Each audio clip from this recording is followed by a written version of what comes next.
Harry's Wife, part 101.32, her reaction to being shown how she behaves. Hello, I'm H.G. Tudor. Many of you have asked about Harry's wife and how would she respond when her various behaviours are pointed out to her. Well, why don't we take the example of the immediate preceding video, You Don't Know Her, but They Do, where I listed a variety of quotes and experiences from people who have actually dealt with Harry's wife. They are able to explain how they viewed her, and it was their experience. Now, let us say that we've got hold of Harry's wife, and we pop her in a chair, and she can't go anywhere, and she has to sit there, as we point out to her this long list of individuals describing her in uncomplimentary terms, identifying her behaviours. We put to her the specifics of the behaviour and all of the people who say it. And, of course, there is so much material that's available to her. How would she respond to all of that? What would her reaction be to being confronted with all of this evidence? Now, of course, it's simply repeating what people have said. We're not showing her photographs, we're not showing her documents, we're not showing her video evidence. It would be just one person talking to her, saying, this is what has been said about you, and dealing with all of the quotes. Were she a lesser narcissist, she would just be out and right dismissive, would probably shrug and just say something along the lines of, they're all arseholes. Were she lower lesser, she'd just be completely dismissive. A middle lesser, there would be a touch of the mid-range about it. So the reaction would be more likely, they're all idiots, I don't understand what their problem is with me, I haven't done anything to them. But it would be sweeping, it would be dismissive. The middle lesser hasn't got the cognitive function or the energy to address each of the allegations, but would just deal with them in one fell swoop. An upper lesser type A would be dismissive also, and again in one fell swoop, but you wouldn't get the touch of the mid-range about them. Instead, their reaction would just be, hey, people are envious. What can I say when you're as great as I am? People sometimes aren't going to like you. There we are. You can't have everybody like you, and it's their problem, not mine. And again, there would be this sweeping dismissal of the allegations. With an upper lesser type B, it would be more bombastic, more belligerent, the response. They're all fucking clowns. You see, when you're successful like me, it goes with the territory that these people got it in for you. But they don't understand. They don't know what it's like to be me, and they're just envious of the success that I have. They're idiots, and if any of them were to say anything like that to my face, I'd punch their teeth in. Ultimately, as with all of those four subschools of lesser, they would just dismiss it outright, having nothing to do with it. However, although that's a useful example to help you understand a little bit more about those particular types of subschools of narcissist, Harry's wife doesn't fit with any of those. She, of course, is mid-range. She's not lower mid-range. She believes she's far too nice for that, and nor is she upper mid-range. She doesn't have the polish or the ability to sit with that. Instead, she sits more with the middle mid-range, because she's particularly passive-aggressive, save in private, where some of the aggression is more direct. But largely, she believes herself to be a good person. She believes herself to be kind and empathic.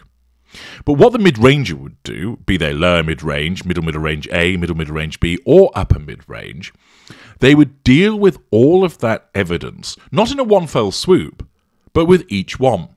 So they wouldn't sit and listen to the long list being described to them and sit there patiently. They would have to interject. This is because mid-rangers love talking. They're less direct, they're less dismissive. And instead, it would be a case of, let us say for the first instance, we put it to her about the way that she had behaved with regard to Trevor Engelson. A mid-ranger would immediately stop after that one example of perhaps saying, well, Harry's wife, first of all, you FedExed Trevor's engagement and wedding ring that he'd given you back to him.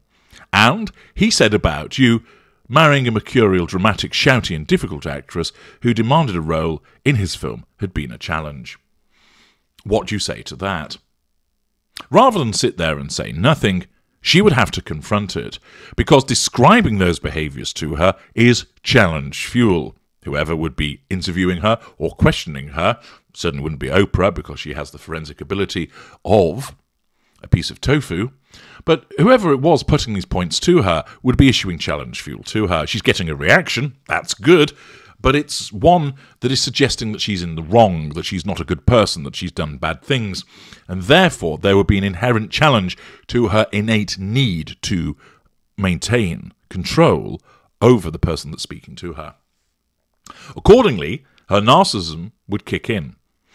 Invariably, she would do so in a way which would be managing the facade, because likely such an interview would be televised or perhaps in front of an audience, and therefore the facade light would be flashing, if you will, on that narcissism to keep her response in a particular way, so that she doesn't erupt. Of course, there are instances where the facade can crack under particular pressure, which could result in the narcissist storming off. But originally, a mid-ranger would go, well, and then offer an explanation which basically suggests that Trevor Engelson is wrong.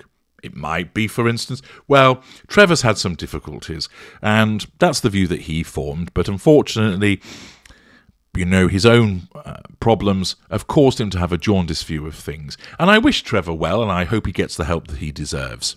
Therefore, that poo-poos him. It gives the impression of still caring about Trevor, of course, though that's clearly not the case, and it asserts control over the allegation by quashing it, by basically saying Trevor's a liar and he's got problems and that's why he spouts that kind of rubbish. And then if one were to go on and say, well, what about your father? And then probably spend about 4 hours listing everything that he's ever said about her, the response would probably be more vague. Rather than dealing with each and every allegation, there could be instances of, well, that didn't happen, but more likely it would be, my father can't handle the fact that I decided to cut him out of his life because of his own behaviour. He knows what he did to me. I don't want to speak about that in public. Vagueness, mystery. However, he knows what he did to me, and I know that I've made the right decision as an independent, authentic, organic individual to cut him out of my life. I wish things could be better between us. I really do. And I've repeatedly sought to conciliate matters with him. But he chooses not to, and therefore I have to distance myself from him. Those are the words of a hurt and angry man, and it's all been brought on himself. If he hadn't treated me the way that he had, and behaved the way that he had, I wouldn't have to have anything to do with him. And therefore, this is his response. He's hurt, I understand that, but he's brought it on himself, and he can't expect any more sympathy from me. Blame shifting, projection, revision of history, facade management. And basically, if you were to sit down with Harry's wife and go through that list that I've described in part 101.31, and if you haven't listened to that, then you ought to have done so, she would simply go through each and every single instance, rejecting it, explaining how she's right, they're wrong, how they're jaundiced, biased, prejudiced, that it didn't happen like that they're making things up for monetary gain, that they ended the friendship, not her. Actually, she made me cry. I didn't make her cry, e.g. the Princess of Wales. And that's how a mid-ranger would deal with it. Lower mid-ranger, more aggressively. Upper mid-ranger, with more haughty behaviours and polish, and throwing quite a bit of charisma too.